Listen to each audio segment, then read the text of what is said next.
ভক্তবৃন্দের চরণে আমার কোটি কোটি প্রণিপাত।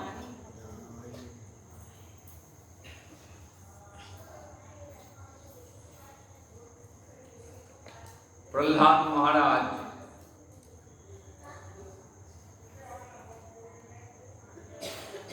ভক্তি মহারানী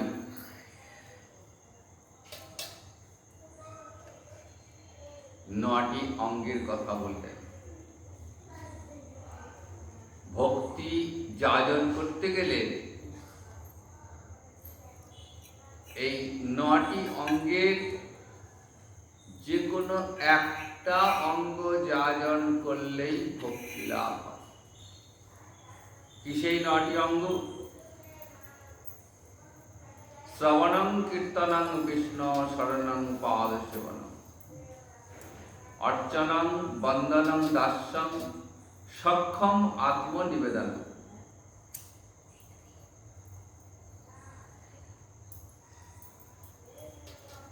তাহলে ভক্তি রাজ্যে প্রবেশের প্রথম দরজাটি হলো শ্রবণ। শ্রবণং কীর্তনং বিষ্ণু, প্রথম হলো শ্রবণ।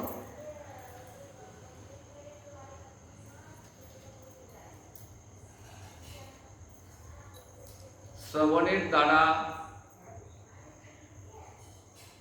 যত সহজে ভক্তি লাভ হয়,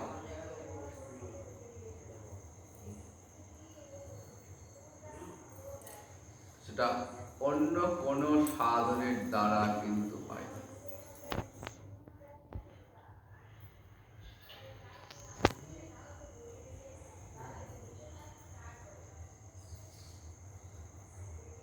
জগতে ভগবানকে পাওয়ার জন্য বহু প্রকার সাধনা রয়েছে। যোগ, জ্ঞান, ধ্যান, তপস্যা, বেদপাঠ, যাগ, যজ্ঞ। কিন্তু এগুলির দ্বারা ভগবত কৃপা কিন্তু লাভ হয়। কাজে ভগবত কৃপা লাভ করতে গেলে যেটা প্রথমেই প্রয়োজন সেটা হলো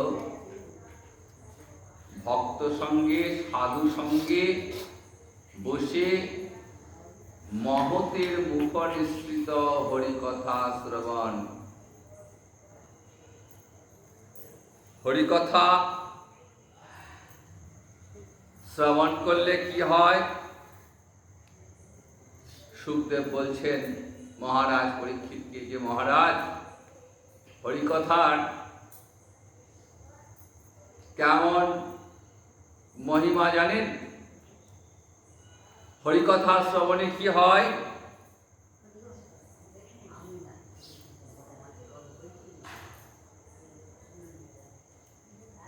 প্রবিষ্ঠ কর্ণরন্ধ্রেণ শানং ভাবসরোহং ধুনতি সমলং কৃষ্ণ সলিলেস্য যথাসর।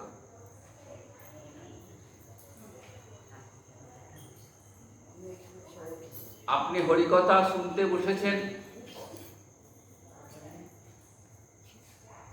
কথার মধ্য দিয়ে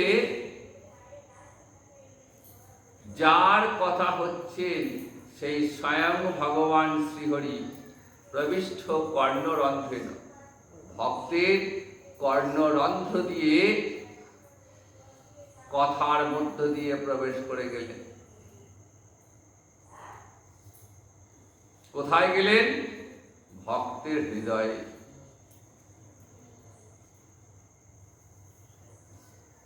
সেই হৃদয়ে হরিভক্তির সঞ্চার। তার ফলে কি হলো? ভাব সরোহং,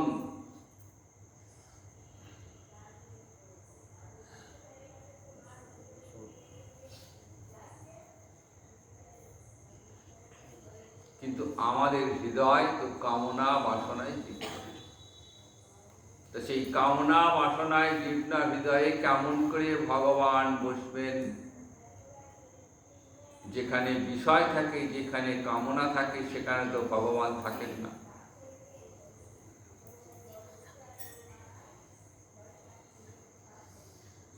তাহলে ভগবান কেমন করে বসবেন? বললেন ধুনতি সমলং কৃষ্ণ। এই যে বসে বসে হরিকথা শ্রবণ করছেন, এই শ্রবণের ফলে কি হচ্ছে? হৃদয়টা নির্মল হয়ে যাচ্ছে। হৃদয়ের যত মালিন্য স্বয়ং ভগবান নিজ হস্তে তা দূর করে দিচ্ছেন, ধুনতি ধুয়ে দিচ্ছেন। সমরং কৃষ্ণ, হৃদয়ের যত মালিন্য মল রয়েছে সব পরিষ্কার করে দিলেন। কেমন পরিষ্কার করলেন? বললেন সলিলস্য যথা শরৎ, শরতের জল যেমন স্বচ্ছ নির্মল, সেই জলে যেমন এক ফোঁটা ময়লা থাকে না, নিজের প্রতিবিম্ব তাতে দেখা যায়, হরিকথা শ্রবণে হৃদয়টা সেই রকম পরিষ্কার হয়ে যায় শরৎকালের জলের ন্যায়। এবং সেখানে নিজেকে দেখা যায়।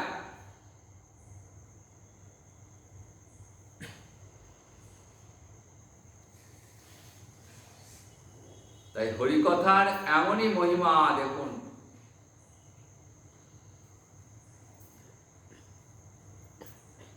ঠাকুর হরিদাস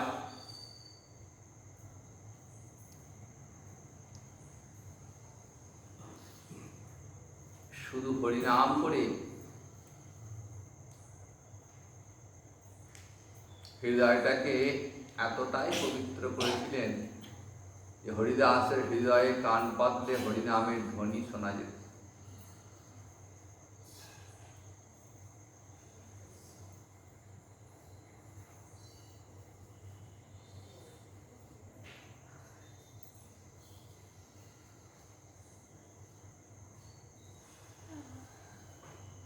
তাই সুখদেব বলছেন, মহারাজ হরিকথা শ্রবণের ন্যায় এত বড় সাধনার কিছুই নেই। যেখানেই হরিকথার আসর হবে, যেখানেই গৌর কথার আসর হবে, সেই আসরে গিয়ে শুধু কান টিপে দেখুন। কানে শুনলেই কাজ, শুনিলেই হয় বড় হিত। আজ আমরা সেই হরিকথার আসরে উপস্থিত হয়েছি। ভগবানের এক অবতার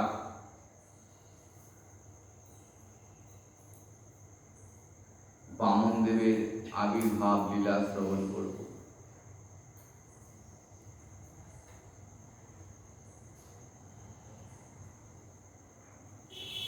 ভগবান একবার বামন বেশ ধারণ করে এসেছিলেন।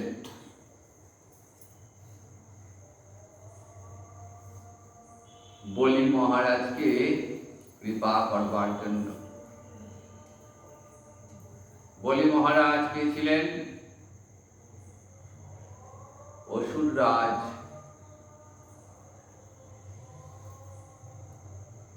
প্রহ্লাদের পুত্র, প্রহ্লাদের নাতি। বিষ্ণু ভক্ত হরিভক্ত প্রহ্লাদ, তার নাতি হলেন বলি মহারাজ।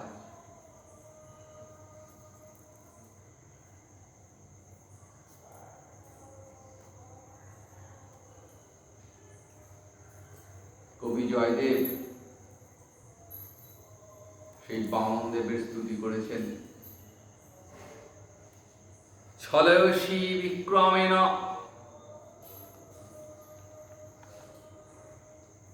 কবি জয়দেব কি বললেন? ছলয়সী বিক্রমেণ বামনাদ্ভুত বলেমদ্ভুত বামন, পদনখ নীরজনিত জনপাবন, কেশব ধৃত বামন রূপ, জয় জগদীশ হরে।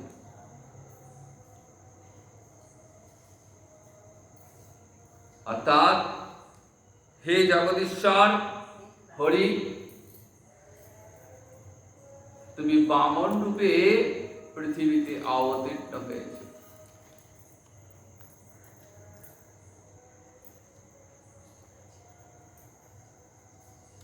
তোমার চরণে কোটি কোটি নমস্কার।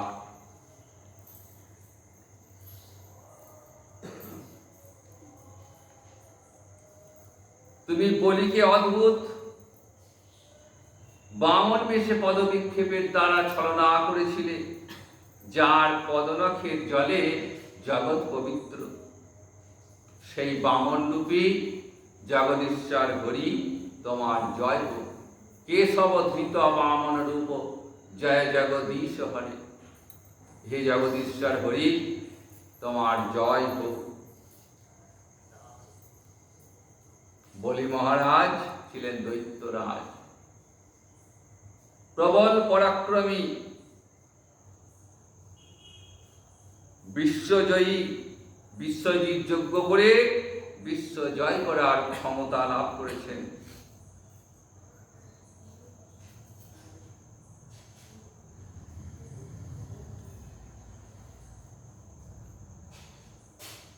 তার ভয়ে ত্রিভুবন আতঙ্কিত। দেবতারা স্বর্গরাজ্য থেকে বিতাড়িত হয়েছেন। বিশ্বজয়ী হয়ে বলি মহারাজ আজ দান দিচ্ছেন। মহাদানী তিনি। এই বলি মহারাজের গুরুদেব ছিলেন শুক্রাচার্য।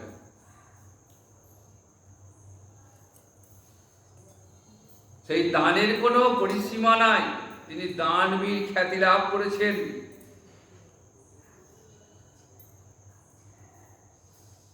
কাউকে ফেরাবেন না, সবাইকে দান দিচ্ছেন।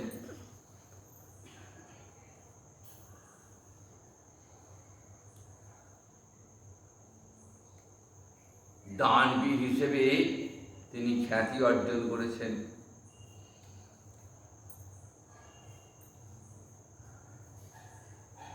এদিকে দেবতারা স্বর্গভ্রষ্ট হয়ে এদিক ওদিক ঘুরে বেড়াচ্ছেন। দেবমাতা অদিতি পুত্রদের এই দুঃখ দেখে, কষ্ট দেখে তিনি আর থাকতে পারছেন।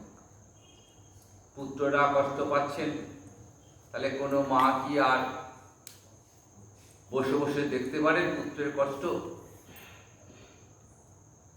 দেবতাদের পিতা কশ্যপ মুনি, অদিতি গেলেন কশ্যপ মুনির কাছে, দেখছেন ধ্যানে মগ্ন, দিবারাত্র ধ্যানে মগ্ন।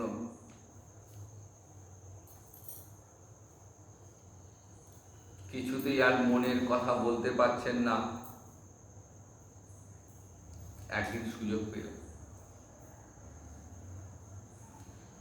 স্বামীকে বলছেন যে প্রভু, আমার পুত্ররা যে বড় কষ্টের মধ্যে রয়েছে,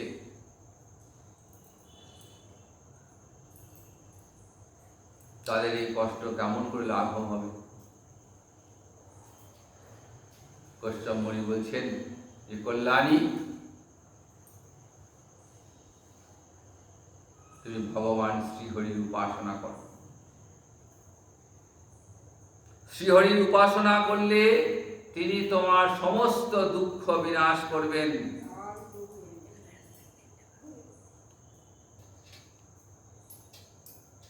তাকে তুষ্ট করো। তস্মিন তুষ্টে জগৎ তুষ্ট, প্রণীতে প্রণীতম তথা। তাকে তুষ্ট করতে পারলে সমগ্র জগৎ তুষ্ট হয়ে যাবে, সমস্ত দেবদেবী তুষ্ট। তাহলে একমাত্র ভগবান শ্রীহরিকে তুষ্ট করো, প্রসন্ন করো। তার জন্য কি করতে হবে? না, তোমাকে একটা ব্রত করতে হবে। কি ব্রত? না, পয়ব্রত আচরণ। ফাল্গুন মাসের শুক্লপক্ষে 12 দিন উপবাস থেকে পয়ব্রত আচরণ করতে হবে। এটি ভগবান শ্রীহরিকে তুষ্ট করার জন্য একটি ব্রত। স্বামীর উপদেশে মাতা অদিতি 12 দিন উপবাস থেকে পয়ব্রত আচরণ করলেন। ভগবান শ্রীহরি তুষ্ট হলেন। তুষ্ট হয়ে মাতা অদিতির কাছে এসেছেন। অদিতি ভগবান শ্রীহরির দর্শন পেয়ে গললগ্নিকৃত বাসে শ্রীহরি চরণে নত জানু হয়েছেন। কৃতাঞ্জলি পুজো হাত জোর করে বলছেন, হে যজ্ঞেশ্বর, হে যজ্ঞ পুরুষ, হে তীর্থপাল, তোমার নাম শুনলেই জগৎ জীবের মঙ্গল হয়ে যায়। আমি তো দীনা, আমি অসহায়া। আজ আমার পুত্রগণ ঘোর সংকটে, অসুরদের দ্বারা স্বর্গরাজ্য থেকে তারা বিতাড়িত। তারা ছদ্মবেশে এখানে সেখানে ঘুরে বেড়াচ্ছে। তুমি কৃপা করে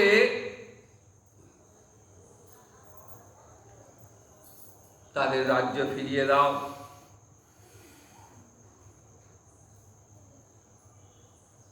শ্রীহরি বলছেন, হে দেবমাত অদিতি, আমার অর্চনা কখনো বিফল হয়। যে আমার অর্চনা করে, যে আমায় তুষ্ট করে, আমি তার মনোবাসনা পূর্ণ করি। শীঘ্রই তোমার মনোবাসনা পূর্ণ হবে। আমি ভক্ত বাঞ্ছা কল্পতরু, তোমার বাঞ্ছা পূর্ণ হবে। আমি তোমার অংশে, আমি অংশে তোমার পুত্র হয়ে তোমার গর্ভ থেকে আবির্ভূত হব, আর অসুরগণকে বিনাশ করে তোমার পুত্রগণকে স্বর্গরাজ্যে ফিরিয়ে দেব। সেই ভগবান শ্রীহরি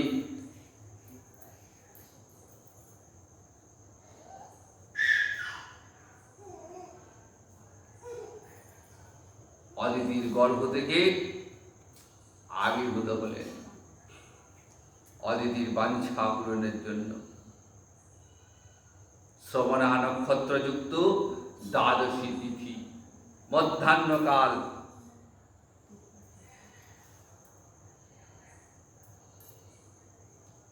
গতকাল ছিল সেই তিথি।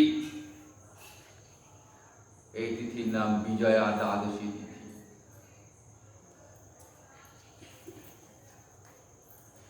শাস্ত্রে 8টা মহাদ্বাদশীর কথা বলা আছে। এই 8টা মহাদ্বাদশী প্রাপ্ত হলে একাদশী পরিত্যাগ করে দ্বাদশী ব্রত আচরণ করতে হবে। 4টি তিথি যোগে, 4টি নক্ষত্র যোগে। গতকাল যে মহাদ্বাদশী, সেটার নাম ছিল বিজয়া মহাদ্বাদশী।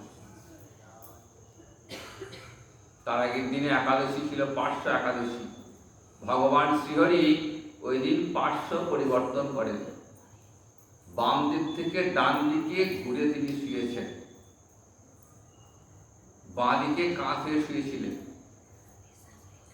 তো গত শনিবার সেই পার্শ্ব একাদশী, তিনি পার্শ্ব পরিবর্তন, পাশ ফিরেছেন, তাই পার্শ্ব একাদশী। আর গতকাল ছিল বিজয়া মহাদ্বাদশী। এই বিজয়া মহাদ্বাদশী তিথির মধ্যাহ্নকালে রোহিণী নক্ষত্র, শ্রবণা নক্ষত্রযুক্ত দ্বাদশী যে তিথি, সেই তিথিতে বামন দেবের আবির্ভাব।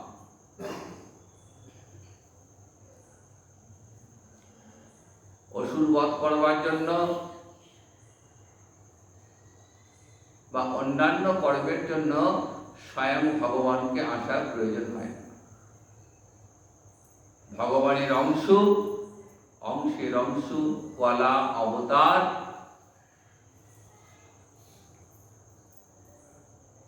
এরাই যথেষ্ট।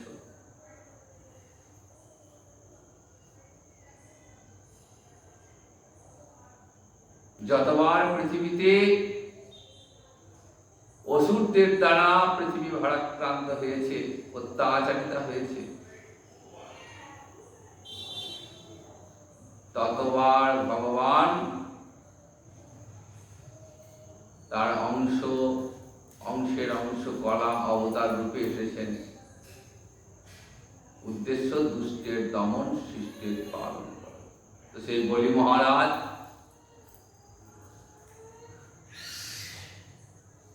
তার দানবীর হিসেবে অতি অহংকার ছিল, যে আমার মতো দানী, আমার মতো বীর আর জগতে নেই।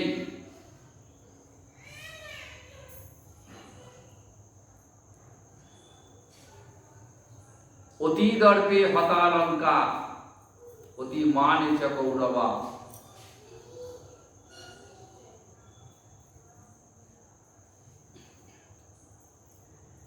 অতি দানে বলির্বদ্ধা সর্বং অত্যন্তং গর্হিতম। কথাতেই আছে যে অতি কোনোটাই ভালো নয়। অতি দর্পে হতালঙ্কা। দেখুন রাবণের অতিরিক্ত অহংকার, যে আমার ন্যায় বীর আর জগতে কেউ নেই। এই দর্প অহংকার, অতি অহংকার থাকার জন্য রাবণের পতন হয়ে গেল। অতি মান এসে কৌরব, কৌরবরা ছিল অতি মানী।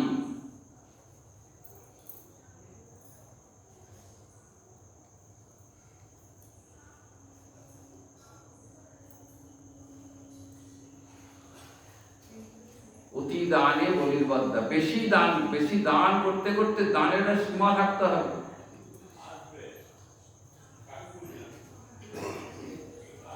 দান কেমন করে করব? আমার যতটুকু সাধ্য ততটাই দান করব।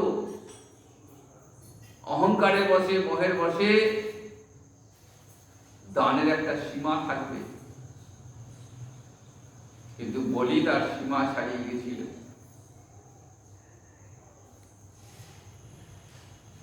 তাই বলি মহারাজের পতন হয়ে গেল।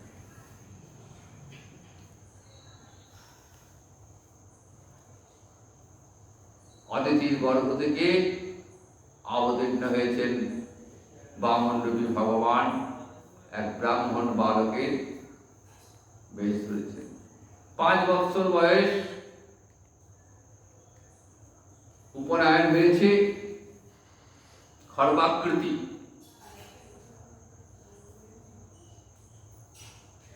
বলি মহারাজার যজ্ঞক্ষেত্রে অবতীর্ণ হয়েছেন। ভৃগুকচ্ছ নামক স্থানে নর্মদা নদীর তীরে সেখানে এক বিশাল যজ্ঞ করছেন। এই যজ্ঞের পরিচালককে দৈত্যগুরু শুক্রাচার্য।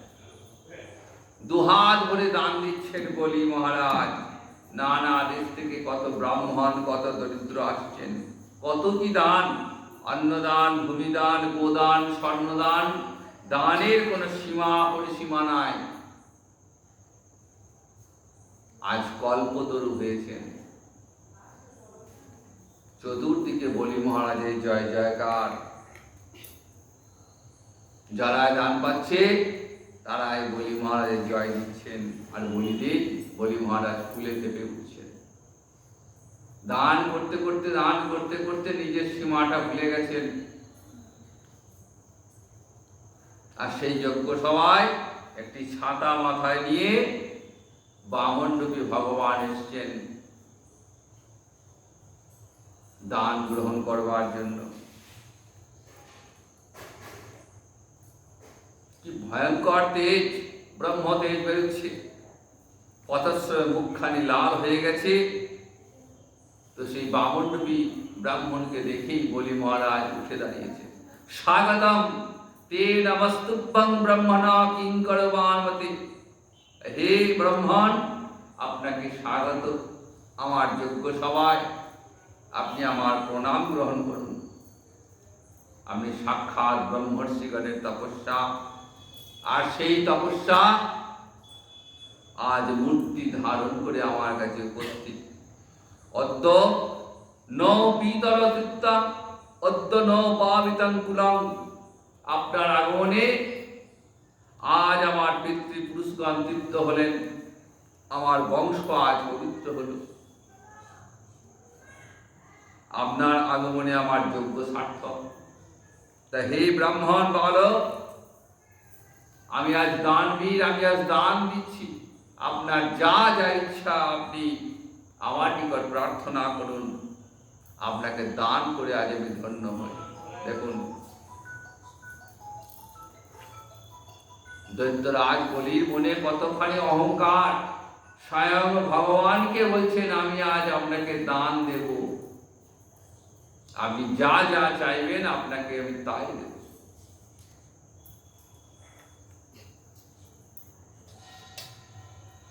বামনদেব বলির বাক্যে সন্তুষ্ট হলেন। বলেন, হে বিরোচন পুত্র, তুমি তোমার বংশের উপযুক্ত কথাই বলেছ। তুমি জানিয়েছ তুমি জন্মিয়েছ এক মহান বংশে। তোমার বংশের পূর্বপুরুষ হিরণ্যকশিপু ছিলেন এক মহান বীর। হিরণ্যকশিপুর পুত্র প্রহ্লাদ ছিলেন ভক্ত শ্রেষ্ঠ, তোমার পিতামহ। আর আপনার পিতা বিরোচন ছিলেন একজন মহান দাতা, আর আপনি সেই মহান বংশের সন্তান। বলি বলছেন যে প্রভু, তা আপনি যদি দাসের নিকট থেকে কোনো দান গ্রহণ করেন তাহলে আমি কৃতার্থ হব। তো বামনদেব বলছেন, হে দৈত্যরাজ বলি, আমি তো এসেছি তোমার কাছে দান নিতে, তবে সামান্য দান। আমি কি দান চাই জানো? পদানি ত্রিণি দৈত্যেন্দ্র সম্মিতানি পদামম। এই যে আমার এই চরণ দুখানি দেখছো, এই চরণের মাপের ভূমি আমি তোমার কাছ থেকে দান হিসেবে চাই। ত্রিপাদ পরিমিত ভূমি, 3 পা দান নেব। আমার এই ছোট্ট ছোট্ট চরণের মাপের 3 পা দান আমি তোমার কাছ থেকে নেব। বলি মহারাজ তো হেসে অস্থির, ভাবছেন আমি কত কি দান করলাম, আর এই ব্রাহ্মণ বলে কি 3 পা দান।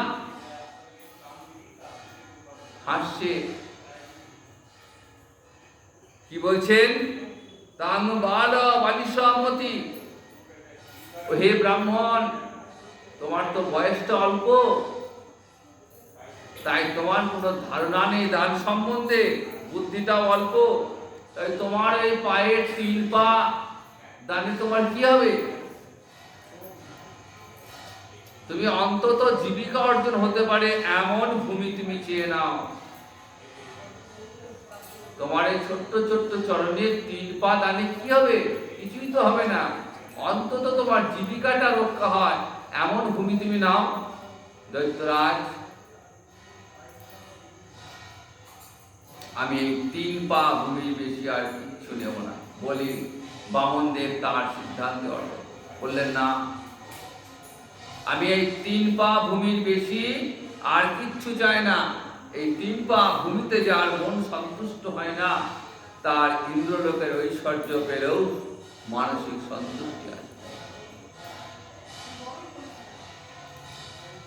আমি ব্রাহ্মণ, যদিচ্ছা লাভে সন্তুষ্ট, সামান্য যা পায় তাতে আমি সন্তুষ্ট। তাই নির্লোভ ব্রাহ্মণের ব্রহ্মতেজ বৃদ্ধিপ্রাপ্ত হয়, আমার এটি প্রয়োজন সিদ্ধ হবে। তাই 3 পায়ের বেশি ভূমি আমার প্রয়োজন নেই। তস্মাৎ 3 পদানি এব বৃণে। তো বামনদেব যখন নিজের সিদ্ধান্তে অটল যে 3 পা এর বেশি ভূমি তিনি গ্রহণ করবেন না, তখন বলি মহারাজ সেইটুকু দান করতেই প্রস্তুত হলেন। দান করবার পূর্বে জলপাত্র থেকে জল নিয়েছেন, আচমন করতে যাবেন। দান করবেন তো অনেক আচমন করতে হয়, গঙ্গা জল স্পর্শ করে আচমন করবেন। এমন সময় দৈত্যগুরু শুক্রাচার্য এসেছেন, বলছেন, হে বিরোচন পুত্র, তুমি এমন ভুল কাজ তুমি করো না। এসব বৈরোচনে সাক্ষাৎ ভগবান বিষ্ণুরব্বয় কশ্যপাত অদীর্তিজাত দেবানঙ্কারিত সাধক। অর্থাৎ দেখো বিরোচন পুত্র, বলি মহারাজ, তুমি কাকে দান করছো? তুমি জানোই নি কে? স্বয়ং ভগবান শ্রীহরি এসছেন আজ তোমার যজ্ঞ সভায়। দেবতাদের কার্য সাধনের জন্য কশ্যপ অদিতির পুত্র রূপে এসছেন।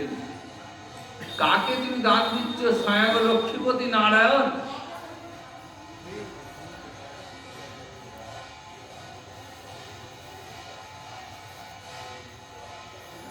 লক্ষ্মীপতি নারায়ণকে তুমি দানের স্পর্ধা দেখিও না। বলে মহারাজ বলছেন, কিন্তু গুরুদেব, আমি যে অঙ্গীকারবদ্ধ, আমি যে দান দেব প্রতিজ্ঞা করেছি, আমি কেমন করে আমার প্রতিজ্ঞা থেকে পিছিয়ে আসি। গুরুদেব বোঝাচ্ছেন যে দেখো, বলি নিজের জীবিকা রক্ষার্থে মিথ্যা কথা বললেও কখনো দোষ হয় না। জীবিকা রক্ষার জন্য শাস্ত্রে বলছে এই 5 জায়গায় মিথ্যা কথা বললে সেটা দোষের হয় না, পাপের হয় না। কোন সেই 5 জায়গা? স্ত্রীষু নর্ম বিবাহে চ, বিত্তার্থে প্রাণ সংকটে, গো ব্রাহ্মণার্থে হিংসায়াং, নারীত্বং সাজুগুপ্সিতম। 5টা জায়গায় মিথ্যা বললে সেটা পাপ হয় না। নিজের স্ত্রীর সঙ্গে পরিহাসকালে, স্ত্রীষু নর্ম বিবাহে চ, কন্যার বিবাহের কালে নিজের জীবিকা রক্ষার্থে প্রাণ সংকট উপস্থিত হলে এবং গো ব্রাহ্মণকে হিংসার হাত থেকে রক্ষা করার জন্য মিথ্যা বললে তা কখনো দোষের হয় না। শাস্ত্রের কথা শুক্রাচার্য বলি মহারাজকে বলছেন। গুরুদেবের কথা শুনে গুরুবাক্য তো লঙ্ঘন করতে পারছেন না, নীরব হয়ে রয়েছেন, চুপচাপ রয়েছেন। অনেকক্ষণ চুপচাপ থেকে গুরুদেবকে বলছেন, হে গুরুদেব, আপনি যে উপদেশ দিলেন সেটা সত্য এবং সেটা গৃহস্থগণের পক্ষে সত্যই প্রযোজ্য। যারা গৃহী মানুষ, যারা জীবিকা নির্বাহ করে দিন যাপন করেন, তারা যদি নিজের জীবিকা অর্জনে ব্যবসা করতে গিয়ে মিথ্যা কথা আশ্রয় নেয়, সেটা পাপের না। কিন্তু অনেক সময় অর্থ, কাম, যশ, জীবিকা ইত্যাদির জন্য গৃহমেধী ব্যক্তিরা অনেক সময় মিথ্যা কথা বলে, এতে তাদের অধর্ম হয় না। কিন্তু আমি বৃত্তলোভে আমি কেমন করে মিথ্যা কথা বলবো ব্রাহ্মণকে?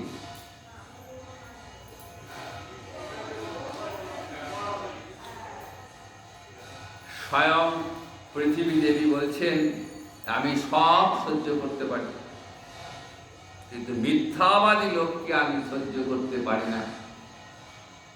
যারা মিথ্যে কথা বলে তাদেরকে আমি সহ্য করতে পারি না। কারণ অসত্যের চেয়ে জগতে অধর্ম আর কিছু নেই। ন হি অসত্যাং পরধর্ম, পরে অধর্ম। গুরুদেব, আমি নরককেও ভয় করি না, কিন্তু বিপ্র বঞ্চনাকে বড় ভয় করি। ব্রাহ্মণকে বঞ্চনা করলে তার চেয়ে খারাপ আর কিছু হতে পারে না। আমি নরককে ভয় করি না, কিন্তু বিপ্র বঞ্চনাকে, ব্রাহ্মণ বঞ্চনাকে বড় ভয় করি। জগতের ধন ঐশ্বর্য এগুলো কিছুই থাকবে না, কোনো কিছুই থাকবে না। তাহলে সেই ধনের জন্য আমি কেন বিপ্র বঞ্চনা করবো? কেনই বা আমি মিথ্যা বলবো? গুরুদেব, আমার ধন ঐশ্বর্য যাই যাক, কিন্তু সত্য হতে আমি বিচ্যুত হতে পারবো না। আমি বাক্য দিয়েছি দান করবো, সেই বাক্য থেকে আমি বিচ্যুত হতে পারবো না। দেখুন, বলি মহারাজ কতখানি প্রতিজ্ঞাবদ্ধ। তিনি যেহেতু দান করবেন বলে প্রতিশ্রুতি দিয়েছেন, তাই গুরুবাক্য তিনি লঙ্ঘন করলেন। কিন্তু গুরুবাক্য লঙ্ঘনের ফল তো মারাত্মক। গুরুদেব রেগে অভিশাপ দিলেন। কি বললেন? যে তুমি আমার আদেশ লঙ্ঘন করেছো, তো অভিশাপ দিলাম, অচিরাৎ ভ্রষ্যসেস্য। তোমার তো ঐশ্বর্যের অহংকার, তুমি অচিরেই ঐশ্বর্য ভ্রষ্ট হবে। মাথা কেটে গুরুদেবের অভিশাপ দিলেন। গুরুদেব, আপনার অভিশাপ আমি দিলাম, কিন্তু আমি সত্য থেকে বিচ্যুত হব না। যে দান আমি করব বলেছি, সেই দান আমি করবই, তাতে আমার সব চলে যায়, প্রাণ চলে যায় যা, তথাপি বিপ্রবঞ্চনা আমি করব।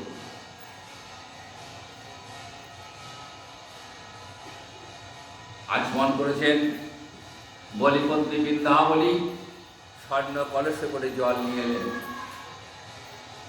বলি নিজ হস্তে বামন দেবের চরণ যুগল প্রক্ষালিত করলেন, চরণ ধুয়ে নিলেন। সেই বিশ্ব পাবন সেই জল মাথায় ধারণ করেছেন। চরণ ধুয়ে নিয়ে সেই চরণ ধৌত জল বলি মহারাজ মাথায় ধারণ করলেন।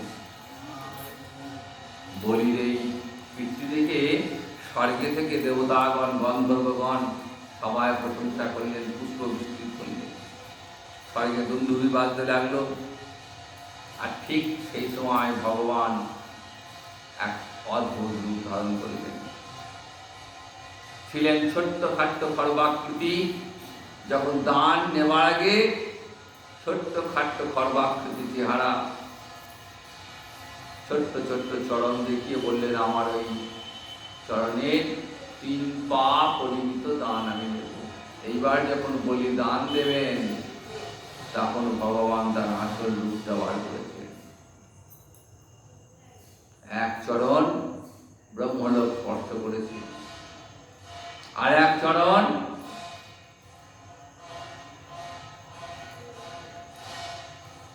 রসাতলে পাতাল পর্যন্ত চলে গেছেন।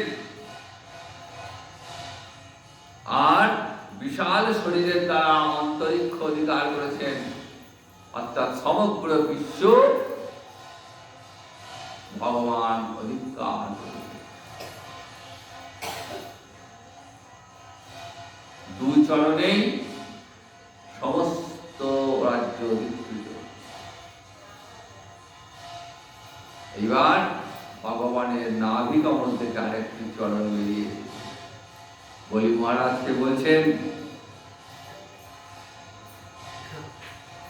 যে এখন এই 3য় চরণটা কোথায় রাখবো? ভগবান বলছেন, অসুরাজ পদানি ত্রিণি দত্তানি ভূমে মধ্যম তয়া অসুর দাব্বং কান্তা মহি সর্বা তৃতীয়ং উপকল্পয়। তুমি তো আমাকে 3 পা ভূমি দান করো বলেছো, কিন্তু 2 পায়েরই তোমার রাজ্য শেষ। তাহলে এই 3য় চরণ কোথায় রাখবো বলো? এটা রাখার জায়গা দাও। যদি দিতে না পারো তুমি সত্যভ্রষ্ট হবে। আর তুমি জানো ব্রাহ্মণকে বঞ্চনা না করলে, ব্রাহ্মণকে দান দিতে না পারলে তোমার নরকগতি হবে।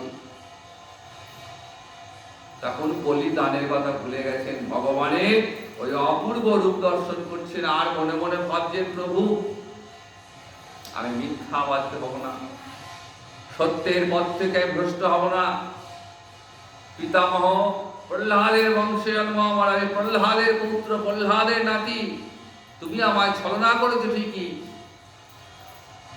দান চাইবার সময় ছোট্ট ছোট্ট চরণ দেখালে, আর দান গ্রহণের সময় তোমার ওই আসল রূপ তুমি পারবে। তোমার মায়াতে আমায় মোহিত করেছো প্রভু।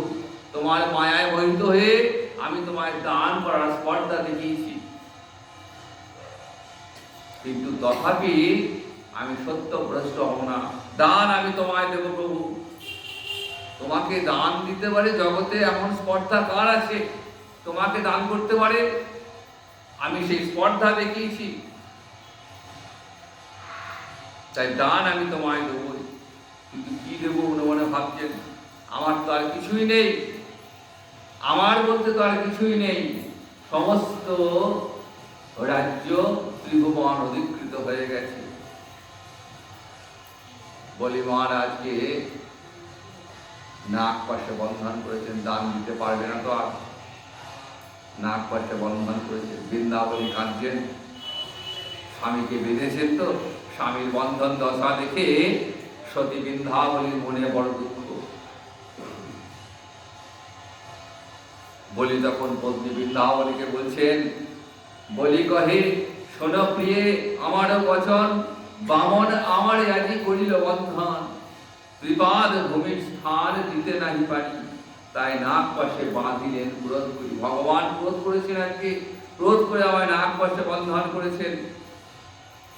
ভগবানের 3য় চরণটি দেখে বলি ভয় পেয়ে গেছে, ভাবছেন আর তো দান দিতে পারলাম না, কি করব?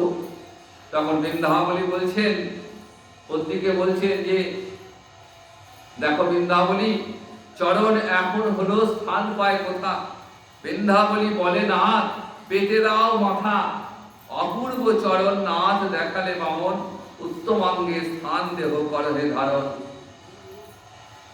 পত্নীর কথা শুনে মনে মনে ভাবলেন, কি আমার রাজ্য নিতে কি হয়েছে, আমার থেকে তো আমার রাজ্য বড় নয়, আমার সম্পদের আমার থেকে তো আমার সম্পদ বড় নয়, আমার সম্পদের চেয়ে আমি বড়, আগে আমি তারপর আমার সম্পদ। তাহলে আমার মস্তকটি হবে ওই বামনরূপী ভগবানের তৃতীয় চরণের স্থান। তাই বলছেন, হে বামনরূপী হরি, আমার পিতামহের পুণ্য ফলে আমি তোমাকে আজ পেয়েছি, তাই পদং তৃতীয়াঙ্কুরু সৃষ্টি হে প্রভু, তোমার তৃতীয় চরণ তুমি আমার মস্তকের উপর দাও। স্থান লহ বলিয়া মস্তক পাতি দিল, বামান বলির শিরে পদ সমর্পিল, গগনে কুসুম বৃষ্টি করে দেবগণ, দুন্দুবীর ধ্বনি হয় মধুর নিঃশ্বান, অপ্সরী কিন্নরী নাচে গাইছে গন্ধর্ব, জয় জয় করে রব সুরাসুর সর্ব। গোবিন্দের চরণ মস্তকে ধারণ করলেন বলি মহারাজ। বলি তার মাথা পেতে দিলেন পত্নীর উপদেশে। পত্নী বৃন্দাবলী রাজাকে বলছেন, দেখো রাজা, কি সৌভাগ্য, দেখো আজ জগতে নাথ এসছেন, তোমার দুয়ারে ভিখারি তোমার কাছে দান চাইছেন, আর তুমি এখনো মাথা উঁচু করে আছো, তুমি এখনো নিজেকে রাজা মনে করছো। বলো তো স্বামী, জগতে এই জগতে তোমার কোনটা, তোমার কি আছে? সব তো তার, সবই তো ভগবান শ্রীহরি। তুমি তাকে দান করার স্পর্ধা দেখিয়েছো, আর নয়, তুমি এখনই শ্রীহরির চরণে আত্মসমর্পণ করো, ওই ব্রহ্মাদি বন্দিত চরণ তুমি মাথায় ধারণ করো। শুনিয়া ভার্যার কথা বলিরাজ বলে, বুঝি মোর গুরু তুমি কোন কালে ছিলে, তব বুদ্ধি বলে হলো বিপদ উদ্ধার, পতিব্রতা নারী হয় জগতের সার। স্ত্রী যদি পতিব্রতা হয়, স্ত্রী যদি সুমতি সম্পন্ন হয়, তবে সেই সংসারের মঙ্গল অনিবার্য। বৃন্দাবলী সেটা দেখিয়ে দিলেন। বৃন্দাবলীর উপদেশে বলি মহারাজ বিপদ থেকে উদ্ধার পেলেন। কি বললেন? যে এখনো তোমার মাথা উঁচু,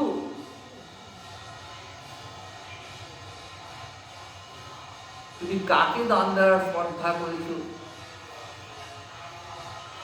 জগতে তোমার বলে কি আছে বলো?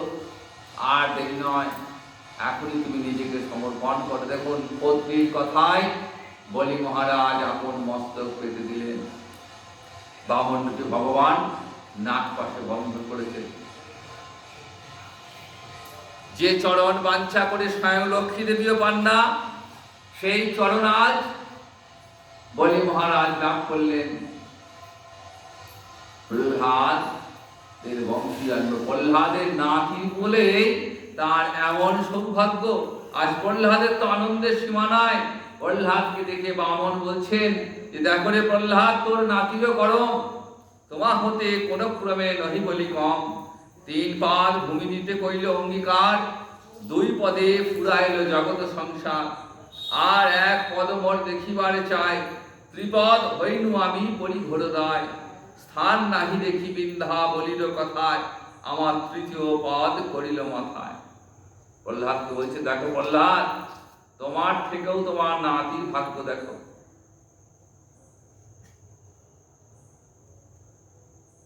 ব্রহ্মা বন্দিত চরণ, যে চরণ বন্দনা করে স্বয়ং লক্ষ্মী দেবী যে চরণ পান না, আর সেই চরণ আজ বলি মহারাজ তোমার নাতি আজ সেই মস্তকে ধারণ করেছে।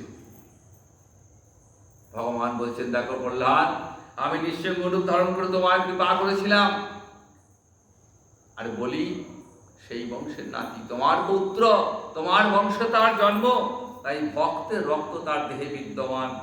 তাই আমার ভক্তের বংশে যে জন্ম গ্রহণ করে আমি তাকেও কৃপা করি। তাই ভক্ত হবার কেমন মহিমা দেখুন। বংশে একটা ভক্ত জন্মগ্রহণ করলে সেই বংশটাই পবিত্র হয়ে যায়, শত পূর্বপুরুষ শত উত্তরপুরুষ সব উদ্ধার হয়ে যায়। তোমার জন্যই তোমার এই নাতি সৌভাগ্য, তুমি আমার এই দুর্লভ চরণ তোমার নাতির মাথায় দিয়েছি আমি। দেখো, ব্রাহ্মণকে ছলনা করলে তার নরক গমন হয়, তা তোমার নাতি দান দিতে পারেনি, কিন্তু তথাপি তার কোথায় স্থান হবে জানো? সে আমার সঙ্গে সুতলে থাকবে, আমার সঙ্গে চিরকাল সুতলে থাকবে। সে হবে সুতলের রাজা, আর আমি তার দ্বারে প্রহরী হয়ে থাকবো। এটা বলির দণ্ড নয়, এটা বলির প্রতি আমার কৃপাদণ্ড। সে আমার কৃপা পেয়েছে। কেন পেয়েছে বলো তো? যে তোমার নাতি বলে। আর আমি বলিকে কেন বেঁধেছিলাম নাগপাশে জানো? ক্ষণকাল বলির যে করিল বন্ধন, বন্ধন যাতনা জানাইবার কারণ। চিরকাল বলি দ্বারে বাঁধা রব আমি, বলির সহিত বাছা থাকিবে যেত। এই যে মায়ার বন্ধন, এই সংসার বন্ধন যে কত যন্ত্রণার, সেটা জানাবার জন্যেই আমি বলিকে নাগপাশে বন্ধন করেছি। ভগবান বলছেন যে কেন বেঁধেছি? জগতে বন্ধন যন্ত্রণা কেমন সেটা জগতে জীবকে জানাবার জন্যই আমি আজ বলিকে বন্ধন করেছি।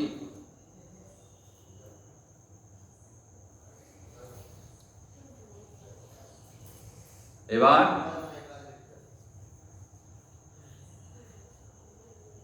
বলি তো দান করেছেন বৃন্দাবলীর ইচ্ছা, বলিপত্নী বৃন্দাবলী তিনি এসেছেন ভগবানের কাছে, বলছেন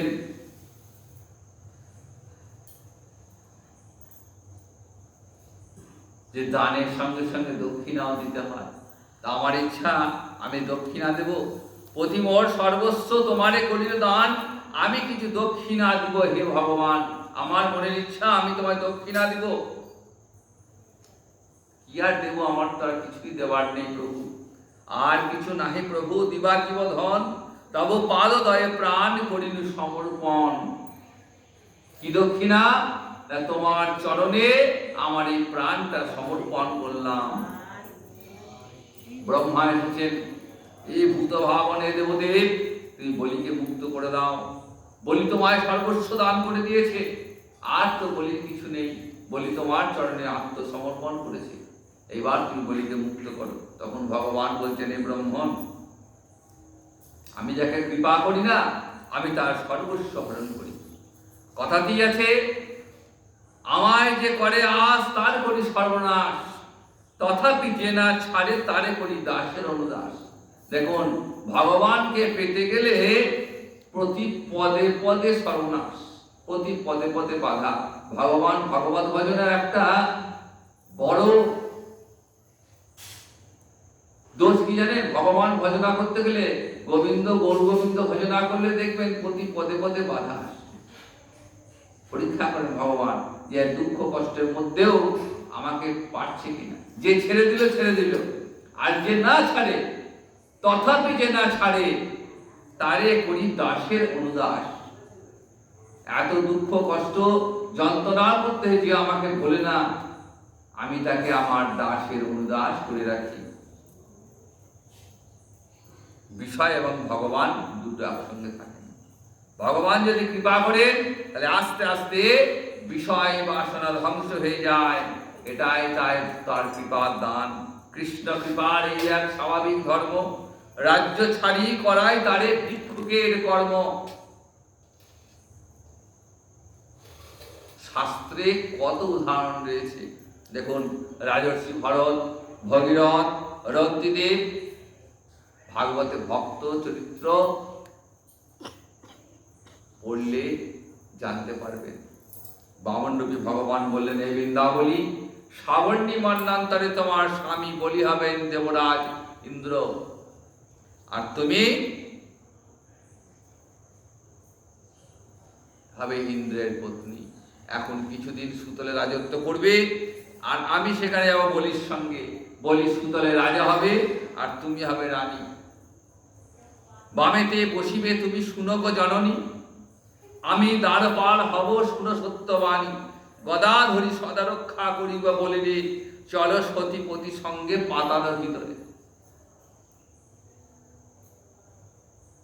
বলি হলেন চিরজীবী, তিনি আজও সুতলে রয়েছেন, এবং